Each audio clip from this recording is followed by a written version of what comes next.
എല്ലാവരും പ്രതീക്ഷ അർപ്പിക്കുന്ന ഒരു വാക്കാണ് വികസനം.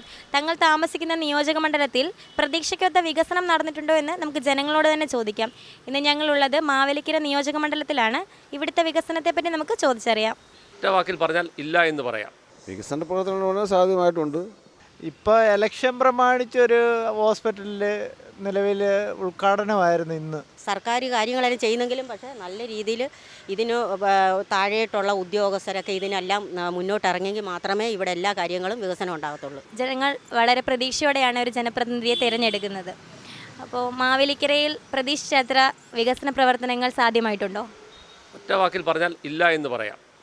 അതിന് കാരണം മാവേലിക്കരയുടെ പ്രധാന ഭാഗമാണ് മിച്ചൽ ജംഗ്ഷൻ വികസനവും ബന്ധപ്പെട്ട് ഒരു 12 വർഷമായി നിരന്തരം ചർച്ച ചെയ്യുന്നുണ്ട്. പക്ഷേ ഇതുവരെയും നടപ്പിലായില്ല. അതൊരു പ്രധാന കാര്യമാണ്. പിന്നെ മറ്റു കാര്യങ്ങൾ പറഞ്ഞാൽ മുരളി MLAക്ക് ശേഷം വികസനം എന്നത് മാവേലിക്കരയ്ക്ക് ഒരു കിട്ടാക്കനിയാണ്. 10 വർഷം പിണറായി സർക്കാർ വരികയും ഇവിടുന്ന് CPMൻ്റെ ഒരു MLA ഉണ്ടാവുകയും ചെയ്തിട്ടും ഒരു വികസനവും ജനത്തിന് കാണത്തക്ക രീതിയിൽ വികസനവും ഉണ്ടായിട്ടില്ല എന്നുള്ളത് വസ്തുതയാണ്. ഓരോ കാര്യങ്ങളെപ്പറ്റി നമുക്ക് ചർച്ച ചെയ്താൽ മാവേലിക്കര ഗവൺമെൻറ് ആശുപത്രി, മറ്റ് സിവിൽ സ്റ്റേഷൻ അടക്കമുള്ള സ്ഥാപനങ്ങളും റോഡുകളുടെയൊക്കെ കാര്യങ്ങൾ പറഞ്ഞാൽ ഇവിടെ എന്നും ഗതാഗതക്കുരുക്ക് അനുഭവപ്പെടുന്ന പ്രദേശമാണ് മാവേലിക്കര. വികസനം എന്ന് പറഞ്ഞിട്ടും ഒരു വികസനവും നടക്കാത്ത ഒരു പ്രദേശമായി മാറിയിരിക്കുകയാണ് മാവേലിക്കര. ചേട്ടൻ്റെ പ്രതീക്ഷയിൽ ഇനി എന്തെല്ലാമാണ് മാവേലിക്കരയ്ക്ക് ആവശ്യമായിട്ടുള്ള? ആദ്യമേ നടപ്പാക്കേണ്ടത് ഇവിടുത്തെ ഗതാഗതക്കുരുക്ക്.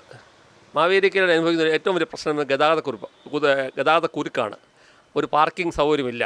വരുന്ന വാഹനങ്ങൾ റോഡ് സൈഡിൽ പാർക്ക് ചെയ്തു പോവുകയും അതനുസരിച്ച് ഉണ്ടാകുന്ന ഗതാഗതക്കുരുക്ക് മാവേലിക്കര വ്യാപാരികളെ ശരിക്കും ബാധിച്ചിട്ടുള്ള കാര്യമാണ്. പലരും കച്ചവട സ്ഥാപനം ഇറങ്ങാൻ കൂട്ടാക്കാതെ വിട്ടുപോകുന്ന ഒരവസ്ഥയാണ് ഇന്ന് മാവേലിക്കര നിലവിലുള്ളത്. വികസന പ്രവർത്തനങ്ങൾ സാധ്യമായിട്ടുണ്ട്. ഇപ്പം ഗവൺമെൻറ് ഹോസ്പിറ്റലിൻ്റെ 1ാം ഘട്ട ബിൽഡിങ്ങിൻ്റെ ഉദ്ഘാടനം കാര്യക്ഷമമാക്കിയിട്ടുണ്ട്. റോഡുകളുടെ വികസനങ്ങൾ എല്ലാ കാര്യവും. പിന്നെ മുനിസിപ്പാലിറ്റിയുടെ റോഡുകളെല്ലാം തകർന്ന് നാശമായി കിടക്കുകയാണ്. അതിനെക്കുറിച്ച് കാര്യമായ നടന്നിട്ടില്ല. MLAയുടെ ഭാഗത്തു നിന്ന് നല്ല ഒരു വികസനമാണ് നമ്മുടെ മാവേലിക്കരയിൽ നടന്നുകൊണ്ടിരിക്കുന്നത്. ഇപ്പോൾ കുറേ റോഡുകളുടെ ഉദ്ഘാടനവും ഒക്കെ നടക്കുന്നുണ്ട്. അതുപോലെ തന്നെ രാജേഷ് MLA നടത്തിയതിൻ്റെ ഒരു അതിനെപ്പറ്റി അതിന് രീതിയിലുള്ള അതിൻ്റെ പിൻഗാമിയായിട്ടുള്ള ബാക്കി കാര്യങ്ങളൊക്കെ മുന്നോട്ട് പോയിക്കൊണ്ടിരിക്കുകയാണ്. ചേട്ടൻ്റെ പ്രതീക്ഷയിൽ ഇനി എന്തെല്ലാമാണ് മാവേലിക്കരയ്ക്ക് ആവശ്യമായിട്ടുള്ളത്? മാവേലിക്കര മിച്ചൽ ജംഗ്ഷൻ വികസനമാണ് അത്യാവശ്യമാണ് നടക്കേണ്ടത്. മാവേലിക്കര മിച്ചൽ ജംഗ്ഷനിൽ ഒരു വികസനം ഇല്ലാതെ കിടക്കുന്നതാണ്. അതുപോലെ തന്നെ കോട്ടത്തോട് അതും വൃത്തിശൂന്യമായിട്ട് കിടക്കുകയാണ്. അതൊക്കെയാണ് അത്യാവശ്യമായിട്ട് വേണ്ടത്. മാവേലിക്കര മഴ പെയ്താൽ മിച്ചൽ ജംഗ്ഷൻ കുളമായി കിടക്കുകയാണ്. ഒരു മഴ പെയ്താൽ പോലും വെള്ളം കെട്ടി നിൽക്കുന്ന സ്ഥലമാണ് മാവേലിക്കര ടൗണ്. അത് മാവേലിക്കര വികസനത്തിന് വേണ്ടി അടുത്ത കാര്യത്തിൽ അത് മുൻകൈ എടുത്ത് ചെയ്യാനുള്ള മാർഗം നോക്കുക. ഇവിടെ വികസനമായിട്ട് ഇപ്പം ഒന്നും നിലവിൽ വന്നിട്ടില്ല. ഇപ്പോൾ ഇലക്ഷൻ പ്രമാണിച്ചൊരു ഹോസ്പിറ്റലിൽ നിലവിൽ ഉദ്ഘാടനമായിരുന്നു ഇന്ന്. അതിൻ്റെ വേറെ വികസനമായിട്ട് ഇതുവരെ മാവേലിക്കര വന്നിട്ടില്ല. പിന്നെ താലൂക്ക് ആശുപത്രി ഈ ഇടയ്ക്ക് വരുന്നുണ്ടെന്നുള്ളത് ഈ ഇടയ്ക്ക് കേൾവിയേ ഉള്ളൂ. ഇതുവരെ നമ്മളൊന്നും അതിനെപ്പറ്റി ഇതായിട്ടില്ല. പിന്നെ നമ്മുടെ റെയിൽവേ പാലത്തിൻ്റെ വർക്കും വികസന പ്രമാണമെന്ന് പറയുന്നു.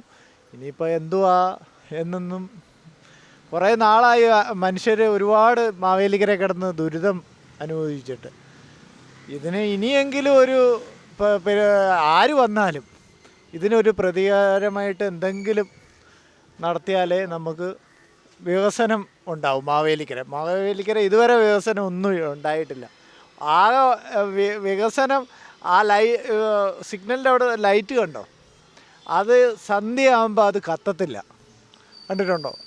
ആരെങ്കിലും പ്രതിനിധികൾ ആരെങ്കിലും കണ്ണു തുറന്നിട്ടുണ്ടോ അതിനെപ്പറ്റി?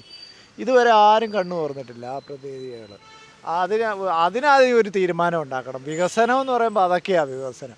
ആൾക്കാർക്ക് പൊതുജനങ്ങൾക്ക് നടന്നു പോകാനായാലും യാത്ര മധ്യേ ആയാലും ആ സിഗ്നലിൻ്റെ അവിടെ വിളക്ക് തെളിയിച്ച് തരുക, അതാ വികസനം. ഇവിടെ വികസനം ഇപ്പോൾ നിലവിലൊന്നും വന്നിട്ടില്ല. മാവേലിക്കര പഴയ മാവേലിക്കര തന്നെയാണ് ഇപ്പോഴും. വർഷങ്ങളായിട്ട് ഈ മാവേലിക്കര ഈ ടൗണിൻ്റെ വികസനം, ആ വികസനം എപ്പോൾ വന്നാലും വലിയ കുറേ വ്യക്തികൾ കൂടി അത് മുടക്കി സ്റ്റേ ചെയ്തിട്ടേക്കുക. ഇതുവരെയായിട്ട് ആ വികസനം ഇതുവരെ നടന്നിട്ടില്ല. അത് ഈ ടൗൺ പഴയ ഒരു മാവേലിക്കരയുണ്ട്, അതുപോലെ തന്നെ ഇപ്പോഴും കിടക്കുന്നത്. ഈ മാവേലിക്കര വന്നാലേ ഉള്ളൂ വികസനമില്ലാതെ കിടക്കുന്നത്. ഒരു റോഡായാലും മറ്റുള്ളതായാലും ഒന്നുമില്ല. ഒരു ബൈപ്പാസ് വെച്ച്, പക്ഷേ ആ ബൈപ്പാസ് വെച്ചെങ്കിലും അവിടെ മൊത്തം വേസ്റ്റ് കൊണ്ടിടുക. മനുഷ്യർക്ക് അവിടെ ഇരിക്കാനോ നിൽക്കാനോ അതിൽ പോകാനോ നമുക്ക് പറ്റത്തില്ല, അതുപോലെ വേസ്റ്റ് അവിടെ കൊണ്ടിടുന്നത്. ഇങ്ങനെയൊക്കെയുള്ള കാര്യങ്ങളാണ് ഇത്. ഏത് പാർട്ടിക്കാർ വന്നാലും നല്ല രീതിയിലൊരു വികസനം ഈ മാവേലിക്കര ടൗൺ ഉണ്ടാകണം.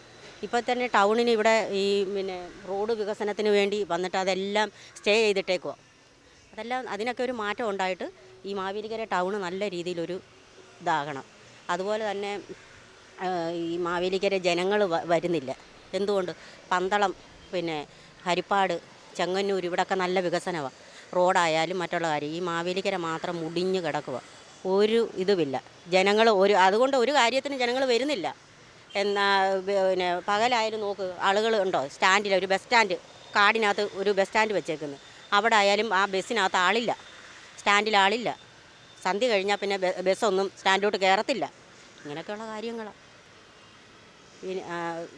സർക്കാർ കാര്യങ്ങളെല്ലാം ചെയ്യുന്നെങ്കിലും പക്ഷേ നല്ല രീതിയിൽ ഇതിന് താഴെയിട്ടുള്ള ഉദ്യോഗസ്ഥരൊക്കെ ഇതിനെല്ലാം മുന്നോട്ടിറങ്ങിയെങ്കിൽ മാത്രമേ ഇവിടെ എല്ലാ കാര്യങ്ങളും വികസനം ഉണ്ടാകത്തുള്ളൂ.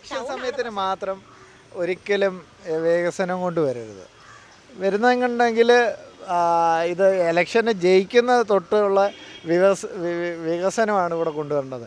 ഇലക്ഷൻ സമയത്തിന് വന്നിട്ട് പറയാ നിങ്ങൾ വികസനമല്ല കൊണ്ടു.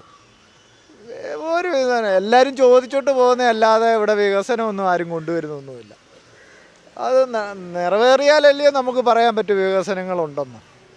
ഇതേ ഉള്ളൂ ഞങ്ങൾക്ക് പറയാൻ. വികസനം എന്നത് വലിയൊരു പ്രതീക്ഷയാണ്, ജനങ്ങളുടെ സ്വപ്നമാണ്. ആ പ്രതീക്ഷയും സ്വപ്നവും ഒക്കെയാണ് ഓരോ മണ്ഡലത്തിലെയും ജനപ്രതിനിധിയുടെ വിധി നിർണ്ണയിക്കുന്നത്.